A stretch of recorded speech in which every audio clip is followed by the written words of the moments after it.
Assalamualaikum warahmatullahi wabarakatuh. Hai, kembali lagi bersama saya Amelia Putri dengan NIM 2205110949, yang mana pada video ketiga ini kita akan membahas tentang konsep sejarah sastra, kritik sastra, dan membeda struktural genetik suatu karya sastra. Kebetulan di video kali ini saya membahas tentang karya Bapak Sapardi Djoko Damono yang berjudul Hujan Bulan Juni. Saksikan videonya. Berikut ini saya sajikan PowerPoint tentang konsep sejarah sastra, kritik sastra, dan membeda struktural genetik karya sastra. Yang pertama tentang sejarah sastra. Sejarah sastra adalah sejarah perkembangan sastra. Dalam hal ini, maka sejarah perkembangannya adalah sastra yang ada di Indonesia. Yang pertama, ada Angkatan Pujangga Lama. Angkatan Pujangga Lama ini terjadi sebelum abad ke-20. Pada masa tersebut, karya sastra didominasi dengan syair, pantun, gurindam, hikayat, dan lain-lain. Yang kedua, ada Angkatan Balai Pustaka. Angkatan Balai Pustaka ini berkembang pada tahun 20-an. Biasanya pengarang pada masa itu mempunyai keinginan luhur untuk memberikan pendidikan budi pekerti dan mencerdaskan kehidupan bangsa melalui sebuah bacaan. Yang ketiga, ada Angkatan Pujangga Baru. Bulan Juli 1933 merupakan tonggak berdirinya sastra Angkatan Pujangga Baru, dan saat itu juga terbit majalah dengan nama Pujangga Baru. Yang keempat, ada Angkatan 45, yakni Angkatan Kemerdekaan. Pada Angkatan 45 ini terjadi pada 1942 sampai 1945, di mana pada masa itu telah bangkit dan terintegrasi sastra yang ada di Indonesia. Yang kelima yakni Angkatan 50-an. Ciri khas dari Angkatan Sastra tahun 1950-an ini adalah karya sastra yang mendominasi cerita pendek dan kumpulan puisi. Yang keenam ada Angkatan 66. Pada periode ini ditandai dengan terbitnya sebuah majalah sastra bernama Horizon. Yang ketujuh ada Angkatan 80-an.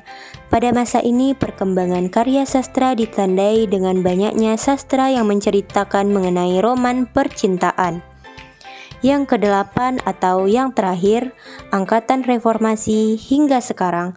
Pada masa ini ditandai dengan munculnya banyak karya sastra seperti puisi, cerpen, maupun novel dengan berbagai genre dan tema. Kita lanjut kepada kritik sastra. Kritik sastra adalah salah satu cabang studi sastra yang berkaitan dengan ilmu sastra dan penciptaan sastra. Dalam melakukan kritik sastra, tentu saja tidak dapat dipisahkan dengan teori sastra dan sejarah sastra. Sebenarnya, kritik sastra di Indonesia telah menjadi tradisi lisan dengan berupa komentar-komentar mengenai karya sastra dan tidak menggunakan teori sastra. Semakin berkembangnya sastra, maka semakin berkembang pula kritik sastra yang dilakukan. Tulisan-tulisan yang berisi kritik sastra tersebut biasanya tersebar di berbagai majalah dan surat kabar. Hujan bulan Juni. Tak ada yang lebih tabah dari hujan bulan Juni. Dirahasiakannya rintik rindunya kepada pohon berbunga itu. Tak ada yang lebih bijak dari hujan bulan Juni. Dihapusnya jejak-jejak kakinya yang ragu-ragu di jalan itu. Tak ada yang lebih arif dari hujan bulan Juni. Dibiarkannya yang tak terucapkan diserap akar pohon bunga itu. Tak ada yang lebih tabah dari hujan bulan Juni. Sebelumnya, apakah teman-teman di sini tahu apa yang dimaksud dengan struktural genetik?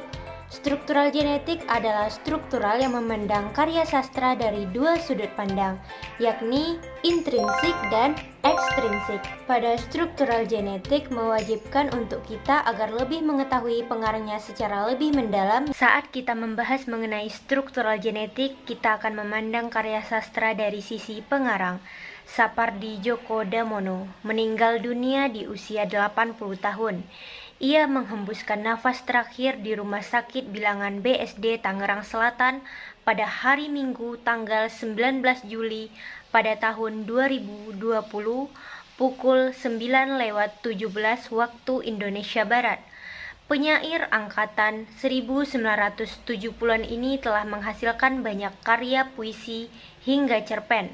Beberapa karya Sapardi Djoko Damono yang terkenal salah satunya adalah puisi Hujan Bulan Juni.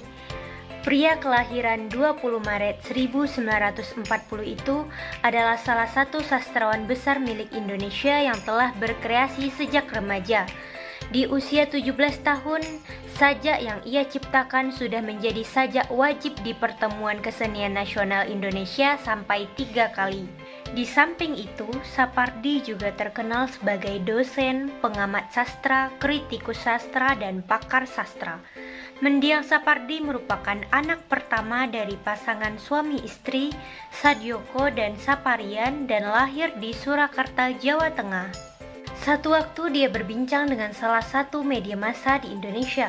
Dia mengungkapkan bahwa dia tidak percaya dengan bakat, melainkan dengan niat dan konsistensi. Kata Sapardi, dengan modal niat dan konsistensi, manusia bisa memproyeksikan ide mengenai dirinya menjadi kenyataan. Bermodalkan dua hal itu, dia mulai mengasah kemampuan dan kesukaannya pada dunia sastra. Alhasil, sudah puluhan karya sastra dia terbitkan mulai dari sajak, syair, hingga puisi. Sapardi mengenyam pendidikan dasar di Sekolah Rakyat SR Kraton Kasatrian, lalu ke Sekolah Menengah Pertama SMP Negeri 2 Solo, mengenyam pendidikan tinggi di Fakultas Sastra Universitas Gadjah Mada dengan jurusan Bahasa Inggris. Tak hanya itu, Sapardi juga pernah memperdalam pengetahuan tentang humanities di University of Hawaii, Amerika Serikat pada tahun 1970 sampai dengan 1971.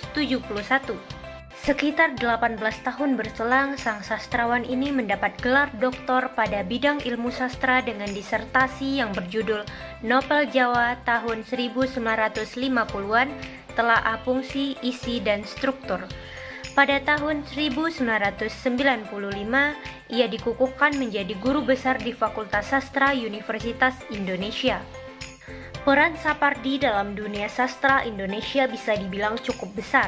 Acel dalam bukunya berjudul Indonesia Modern II yang terbit pada tahun 1989 mengungkapkan bahwa Sapardi adalah sastrawan dengan karya yang orisinil dan kreatif. Saat menulis, Sapardi selalu fokus pada cara menyampaikan ide. Penyampaian yang indah akan menggugah pembaca terbawa dalam alurnya. Sapardi menulis puisi Hujan Bulan Juni dengan pengalaman yang tak muluk-muluk. Saat berada di Jogja dan Solo pada masa mudanya, ia selalu menjalani Juni yang kemarau kering dengan malam-malam yang dingin menusuk tulang. Juni dan Juli adalah masa libur untuk mahasiswa dan hujan tak pernah diingatnya mampir di bulan tersebut. Tetapi setelah beliau sampai ke Jakarta di bulan Juni selalu turun hujan. Hujan yang turun salah jadwal di bulan Juni itu kemudian memantik sulur-sulur cerebrum Sapardi untuk menuliskan puisi Hujan Bulan Juni. Oke, sekarang kita membedah struktural genetik dari puisi Hujan Bulan Juni karya Bapak Sapardi Djoko Damono. Yang pertama kita bahas mengenai awal penciptaan.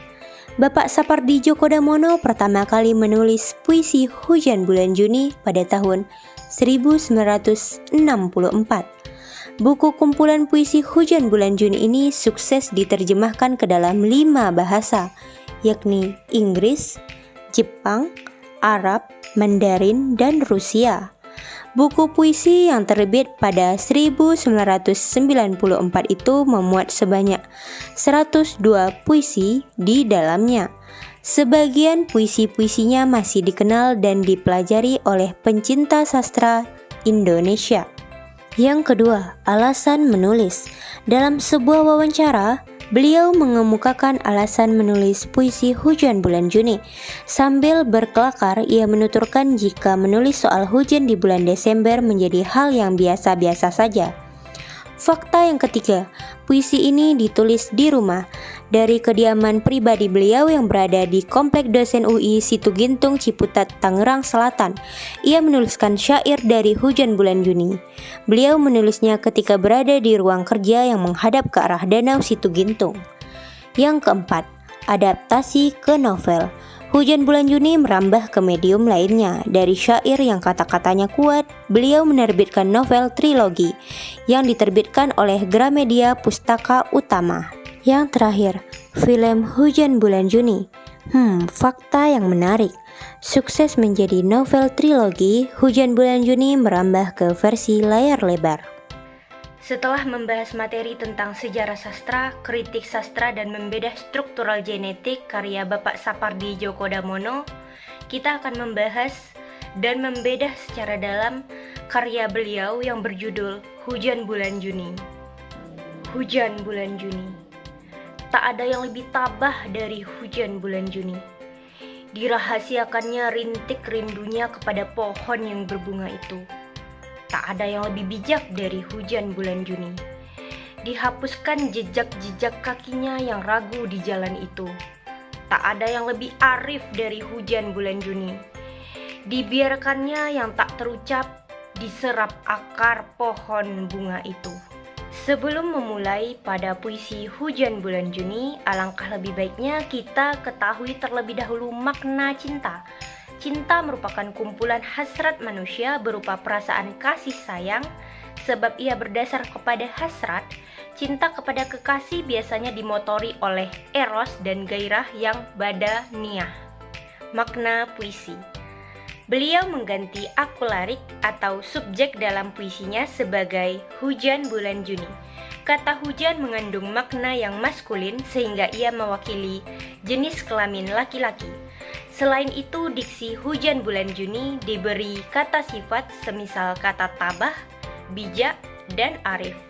Dan kata kerja oleh beliau, semisal kata dirahasiakannya, dihapuskannya, dan dibiarkannya. Dalam struktur puisi, kata-kata sifat di atas selalu ditempel erat dengan repetisi kata tak ada yang lebih. Diksi tak ada yang lebih dalam puisi ini menegaskan bahwa kata-kata sifat tersebut hanya dimiliki akularik seorang atau oleh Hujan Bulan Juni. Selanjutnya, kata kerja yang mengikuti akularik menjelaskan bahwa akularik pantas diberi kata sifat tersebut.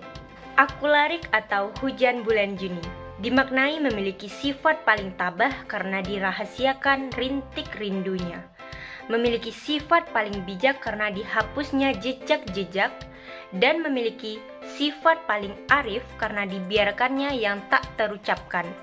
Ketiga kata kerja ini memberi kita petunjuk bahwa akularik memendam perasaan, bahkan perasaan yang dipendam itu dihapus dan dibiarkan. Perasaan apa yang dimiliki oleh akularik? Jawabannya bisa kita ketahui dari larik-larik selanjutnya.